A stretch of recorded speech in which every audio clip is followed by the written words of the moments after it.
ফকিনীর ভূত বাড়ির সমস্ত খাস আমার মেয়েকে দিয়ে করাস তুই। কোনোদিন আমার মেয়েকে বাড়িতে আমি কোনোদিন কাজ করাইতে দিই নাই। হ্যাঁ, একটা দিনে ভাত রান্না করতে দিই নাই আমার মেয়েকে আমি। চিল্লাইন আপনার মেয়ে বিয়া দিলে কি মেয়ে কাজ করবে না পাবে শ্বশুর বেড়ে দিয়া? তুই বাড়িতে তোর সদ্য গোষ্ঠীর কাম্মা করবে না আমার মেয়ে। তা কাজ না করলে মাইয়া বিয়ে দিয়েছেন গিলে পুতুলের মতো সাজা রাখবেন সুখে দিকে করে। জানো না আমি কোন ফ্যামিলির? হ্যাঁ, চুপ থাক শয়তানের বাচ্চা। কথা কথা ঠিক করে কইেন। হ্যাঁ, কথা বলতে বাইরে তুই আমার বাড়ি থেকে বাইরে। কি আজ তুমি আমার সাথে যাবা? না আমি তোমার সাথে যাবো না। যাবে না আমার মেয়ে তোর সাথে। শয়তান কোনাঙ্গার, ঠিক মতো মেয়েরে খাওয়াইতে পারস না, পড়াইতে পারস না।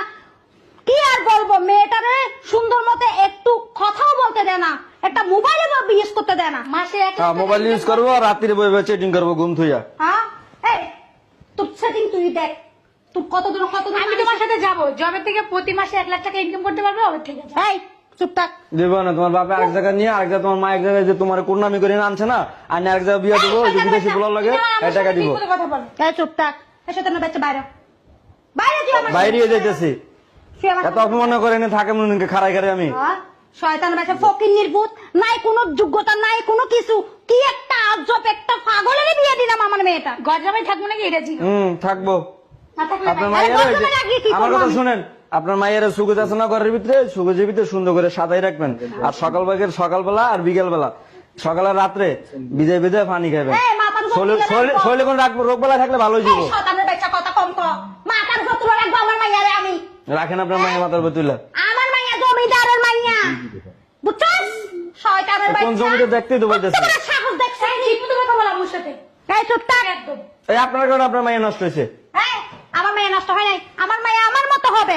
আপনার মতো আমার হইবো। মতো শিক্ষিত করছি আমি আমার মেয়েকে। হ্যাঁ, ওর বাসায় যে রান্না বান্না করার জন্য আমি এত শিক্ষিত না, বুঝছো না? এই যে কি শিক্ষিত করছেন না, যে এখন আইয়ে মানে এমনিতে রয়েছে, এখন যাইবো না, 2 দিন পর একটা বিয়া দিবেন, ওখানে কেঁচা লাগবো, আবার সারাই আনবেন, আবার বিয়া দিবেন, মানে খালি বিয়া সিরিয়াল লাগিয়ে রাখবেন। আমার মেয়ের ভবিষ্যৎ নিয়ে কথা বলবি না, একদম ভবিষ্যৎ নিয়ে কথা বলবি না। তোর কি সেই যোগ্যতা আছে, সেই কোয়ালিটি আছে তোর? হ্যাঁ, তুই কি আমার মেয়ের সাথে ঘর বানার স্বপ্ন দেখোস? দুয়ে ফেলাই দে। বিয়ে তার আগে মনে আসছিল না। ওই, তোর তো আমি বিয়ে আমি দিই না। আপনার সাথে সংসার করবো না, আপনি চলে যান। মাসে 1 লাখ টাকা ইনকাম করতে পারলে আসবেন, নাইলে আসবেন না। যান। তোর তো আমার মেয়ের বিয়ে দেওয়ার জন্য আমি রাজি ছিলাম না। আমার মেয়ের বাপ হচ্ছে তোর মতো আরেক খারামি। আমার মেয়েটা দিয়া পুরো লাইফটাই শেষ আমার করে শ্বশুর শোনেন, আমার শ্বশুর তো সরস্বতী মানুষ পেরে ভেটে রাখেন, যাতেই দেখেন এই যে যাইতে বেড়ে বিশাল তুমি এখানে যাও।